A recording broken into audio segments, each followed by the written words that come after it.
Good morning students, welcome to class 12th। आज मैं आपके लिए पार्टनरशिप्स थर्ड में यानी रिटायरमेंट में एक कंप्लीट क्वेश्चन लेकर के आया हूँ। आज मैं आपको रीडर चॉइस की बुक क्वेश्चन नंबर 2 बताऊँगा। इसे बहुत ध्यान से देखिएगा, समझिएगा और सीखिए। ठीक है, स्टार्ट करते हैं। क्वेश्चन नंबर 2, आ, बा और सा का आर्थिक चिट्ठा जो अपनी पूंजी के अनुपात में लाभांश विभाजित करते हैं 31 दिसंबर 15 को निम्नलिखित है। तो 3 पार्टनर बता रहे हैं, वो ए, बी और सी। ये पूंजी के अनुपात में, यानी पूंजी इनकी है 20,000, 15,000 और 10,000। इस अनुपात में लाभांश बांटते हैं। शॉर्ट कर लेंगे, 3 जीरो से 3 जीरो उड़ा दीजिए तो 20, 15 और 10। 5 दूनी 10, 5 तिया 15, 5 चौक 20, 4 3 और 2। ये इनके बीच साझेदारों के पुराने अनुपात हैं। ठीक है, आगे बढ़ते हैं। इनका चिट्ठा निम्नलिखित है जिसमें लेनदार पूंजी खाते आवास के संपत्ति पक्ष में जाओ तो रोकड़ बैंक में कुल देनदार अशुद्ध ऋण संचिति घटाने के बाद स्टॉक, यंत्र मशीनरी, भूमि भवन, ये हमें गिवन है। 31 दिसंबर 15 को फर्म से अवकाश ग्रहण करा और संपत्ति और दायित्वों के मूल्य में निम्न प्रकार परिवर्तन किए गए। कह रहा है स्टॉक के मूल्य में 6% से कमी की गई है। तो बैलेंस शीट और ये एक साथ लेके चलता हूँ आज मैं। तो देखिए स्टॉक क्या रखा है, क्वेश्चन में नोट करिए। स्टॉक जिसकी रकम दे रखी है हमारे को 8,000 रुपये माइनस 6%, 8 6 48, 480 रुपये की कमी कर दीजिए। घटा के आ गया 7,520 रुपये। जो कमी करी है वो नुकसान है, इसलिए रिवैल्यूएशन में आ जाएगा टू स्टॉक अकाउंट 480 रुपये। अशुद्ध ऋण संचिति देनदारों के 5% के बराबर कीजिए। अब ध्यान दीजिए, डेटर्स 4,900 रुपये के दिए हैं। एक्चुअली पूरे देनदार थे 5,000 के, 100 रुपये की आरबीडी गिवन है और 4,900 बाहर थे। लेकिन उसने बोला है इस आरबीडी के विषय में कि इस रकम को 5% कर दीजिए देनदारों की रकम का। तो देनदारों का 5% जब आप निकालोगे तो ये 250 रुपये आती है। 100 रुपये ऑलरेडी गिवन है, तो इसका मतलब 150 रुपये की और संचिति लगानी पड़ेगी। लिहाजा 150 रुपये की संचिति घटा के 4,750 रुपये बैलेंस के बाहर पहुंचेंगे। उसे यहाँ पहुंचा देंगे टू RBD 150 रुपये। भूमि भवन के मूल्य में 20% वृद्धि करनी है। भूमि भवन यानी लैंड एंड बिल्डिंग क्वेश्चन में 25,000 रुपये का है। 20% यानी 5,000 रुपये बढ़ा के 30,000 रुपये का कर दिया गया। जो वृद्धि हुई है वो फायदा है, उसे एसेट्स में पहुंचा दीजिए बाय फायदा मानते हुए। रिवैल्यूएशन के लैंड एंड बिल्डिंग 5,000 रुपये। अदत्त कानूनी व्यय के लिए 770 का आयोजन करना है। अदत्त कानूनी व्यय, अदत्त का मतलब आउटस्टैंडिंग, और आउटस्टैंडिंग जब अरेंज करते हैं तो लायबिलिटी में जाएंगे आउटस्टैंडिंग लीगल एक्सपेंसेस 770 रुपये। जब लायबिलिटी बढ़ रही है 770 थे तो हुआ नुकसान, तो रिवैल्यूएशन के डीआर में टू आउटस्टैंडिंग लीगल एक्सपेंसेस करके 770 रुपये यहाँ मेंशन कर दिए जाएंगे। फर्म की कुल ख्याति का मूल्य 10,800 लगाया गया। पार्टनर्स कैपिटल अभी छोड़ दीजिए, रिवैल्यूएशन चल रहा है क्योंकि नई फर्म की कुल पूंजी 28,000 निर्धारित की गई। मैंने बताया था गुडविल और कैपिटल कुछ भी क्या है वो पार्टनर्स कैपिटल से संबंधित है, उसे अभी यूज नहीं करेंगे, उसे छोड़ दीजिए।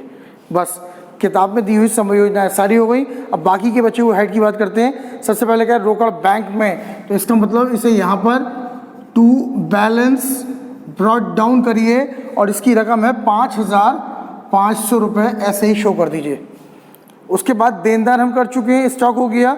यंत्र मशीनरी 8,500, तो प्लांट एंड मशीनरी 8,500 रुपये अपनी जगह पे प्लो कर दी गई। भूमि भवन हो चुका है, चारों चीज़ें हमारी पोस्ट हो गई। अपोजिट साइड में आओ, लेनदार 6,900, क्रेडिटर्स 6,900 रुपये के शो कर दीजिए। पूंजी खाते आपको पता ही है, पार्टनर्स कैपिटल है ये A, B और C का, तो A, B और C में पूंजी को बाई बैलेंस ब्रॉट डाउन करके 20,000, 15,000 और 10,000 तीनों की पूंजी को शो कर दिया जाएगा। बैलेंस शीट पूरी पोस्ट हो चुकी है, अब कुछ नहीं बचा। अब करना क्या है, रिवैल्यूएशन का टोटल लगाना है और आंसर निकालना है। तो सबसे पहले 5,000 का टोटल क्रेडिट साइड का, डेबिट में भी 5,000 लिखो, 7 4 11 12 13 14 15 16 17 सॉरी स्टॉक 8 5 13 13 और 7 20 का 0, 4 2 6 और 1 7 7 14, टोटल 1,400 रुपये आ रहा है। 5,000 में से घटाएंगे तो 3,600 रुपये का बैलेंस बचेगा। इसे लिख दीजिए to profit transfer to A B और सी। ओल्ड पार्टनर्स में बढ़ता है, रिटायरमेंट में तीनों पार्टनर ओल्ड है, तो तीनों में बांट देंगे। अनुपात 4 3 2, 4 बटे 4 3 7 2 9, 3 बटे 9 और 2 बटे 9, 9 चौक 36, 4 चौक 1,600 रुपये, 4 तियाँ 1,200 रुपये और 4 दूनी 800 रुपये। तो 1,600 1,200 और 800 तीनों रकम बढ़ गई।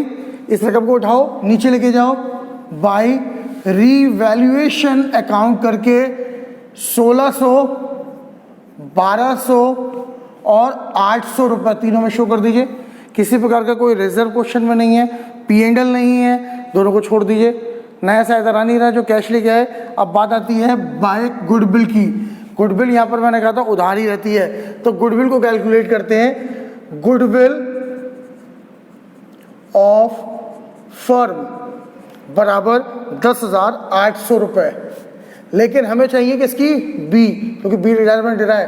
20 शेयर ऑफ गुडविल बराबर 10,800 गुणा 3 बटे 9, 9 से काटो 9 कम 9, 9 दूनी 18, 12 तियाँ 3,600 रुपये। इस 3,600 को लीजिए ए और सी में बांट दीजिए, क्योंकि बी की गुडविल है, ए और सी में बटेगी। और आर सा भविष्य में 5 बटे 8 और 3 बटे 8 के पार्टनर बनते हैं। जब आप इसे बांटेंगे तो ये रकम 2,250 और 1,350 रुपये निकल के आ जाएगी। यह आपकी ख्याति की रकम निकल के आ गई। इस रकम को लो, यहाँ पर बाई ए और बाई सी करके केवल बी के दिखा दीजिए, 2,250 और 1,350, और यही रकम इधर ला करके टू बी करिए, 2,250 ए के यहाँ और 1,350 सी के यहाँ, दोनों के दिखा करके गुडविल को फिनिश कर दीजिए। केवल इतना ही काम गुडविल का इसमें करना है।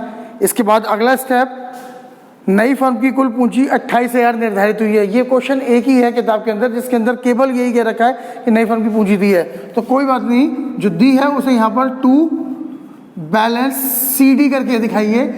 नई फर्म में बी तो होगा नहीं, ए और सी में बढ़ेगा, वही 5 बटे 8 और 3 बटे 8 में, तो आई थिंक 17,500 और 10,500 ये रकम दोनों में बढ़ जाएगी। इतना काम करने के बाद में आपकी समायोजनाओं का भी सारा पार्ट निबट चुका है। अब आप टोटल करने पर आएंगे। रिटायरमेंट का नियम, सबसे पहले अवकाश ग्रहण करने वाले साझेदार का टोटल लगाइए। 15 16 17 18 19, 19,200 400 5 700 800, 19,800 रुपये, 19,800 रुपये, और ऊपर खाली जगह देख करके 19,800 पोस्ट कर दीजिए। और याद रखो, पेमेंट के लिए क्वेश्चन की लास्ट लाइन होती है, उन्होंने कहा है बाकी हिस्से की रकम उसके ऋण खाते में आंतरित की गई, यानी बाकी जितना ही पेमेंट बनेगा उसे टू 20 लोन अकाउंट कर करके शो कर दिया जाएगा। उसके बाद आ और सा का हिसाब लगाएंगे। चूंकि ये बैलेंस हम निकाल चुके हैं, इसलिए आ और सा का जो हिसाब लगेगा वो आप या तो इधर बचेगा तो टू कैश, और अपोजिट साइड बचेगा तो बाई कैश करके शो किया जाएगा। कैसे, एक है टोटल 21,600 और यहाँ आ रहा है 19,750, 0 5 14 में 15 में से 7 गए 850, 1 1,850 रुपये इसका इधर की तरफ बैलेंस बच जाएगा। तो लिहाजा 21,600 और डिफरेंस आ गया 1,850 रुपये, ये कैश में चला गया। बी से कोई मतलब नहीं है, सी को लगाओ 11,850 इधर का टोटल आ रहा है और 10,800 दूसरी तरफ का आ रहा है।